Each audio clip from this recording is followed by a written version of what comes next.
It has been said that we die twice in this life. The first time, when we stop breathing. The second time is when we are forgotten. That is why we must tell the stories of the dead.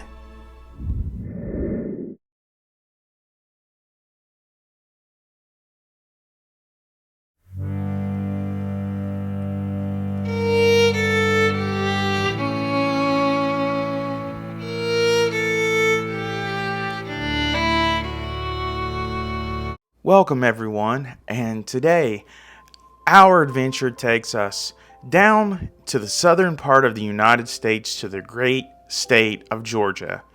Today we are at the Bonaventure Cemetery in Savannah, Georgia, and we have come to just explore this wonderful, beautiful cemetery. Some people call this the most beautiful cemetery in the entire United States.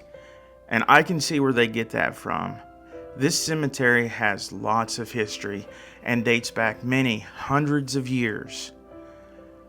You can see that the architecture on some of these headstones are amazing, and they are grand, like they used to make them hundreds of years ago.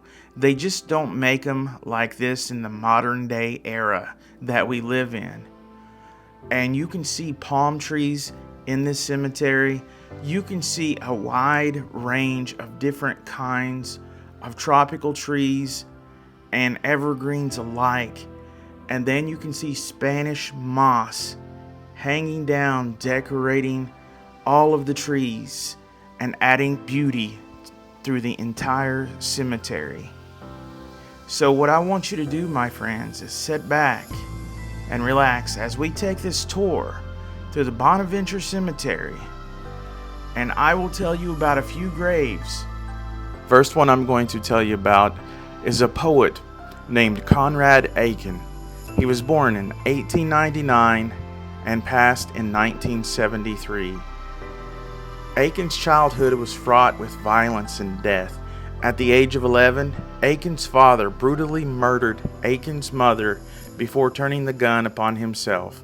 There was no known reasoning as to why, at least not that was admitted outside of the family.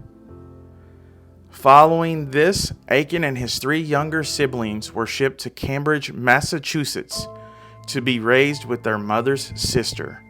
Between the brutal deaths of his parents and Aiken's later enrollment in Harvard University, his path to literary greatness, Aiken would become the author to many poems. In 1952, in his autobiography, he finally detailed the dark, twisted life he had experienced during his childhood. Next, we have the story of little Gracie Watson. She was born in 1883 and passed in 1889. It is perhaps the most famous grave in Bonaventure Cemetery. The iron gate surrounding her tomb is often adorned with trinkets and toys left by guests of the cemetery, all of whom wish to offer the little girl a bit of comfort in the afterlife. Born in 1883 to parents W.J. and Frances Watson, Gracie hailed originally from Boston, Massachusetts. After her father was given the opportunity to manage one of the most popular hotels in Savannah. From almost the first moment that the Watson family arrived, little Gracie's face became one of the most recognized in all of the hotel. The guests adored her, and it seems that she adored them as well.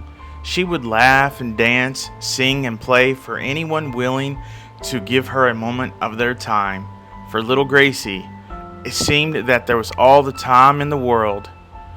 But soon they would find that wasn't the case. At just 6 years old, little Gracie was struck with a high fever, a plaguing cough. Somehow she had caught pneumonia.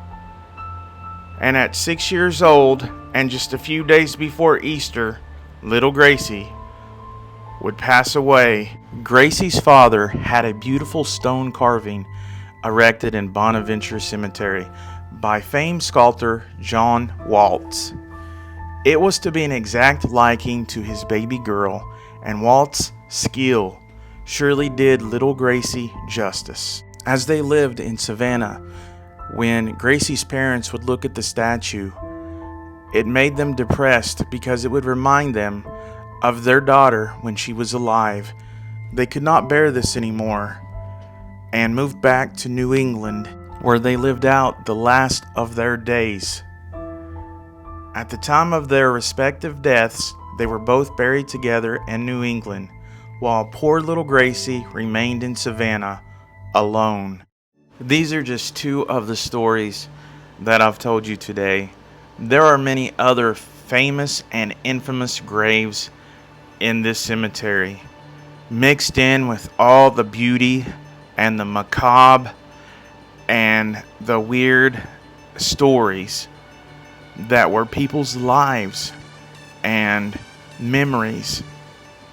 And as long as we tell those stories and keep their memories alive, then they are not truly dead. They will live on in our folklore, in our history, and in our culture. They will never be forgotten. I hope that you enjoyed our adventure today. And until next time, I will see you later.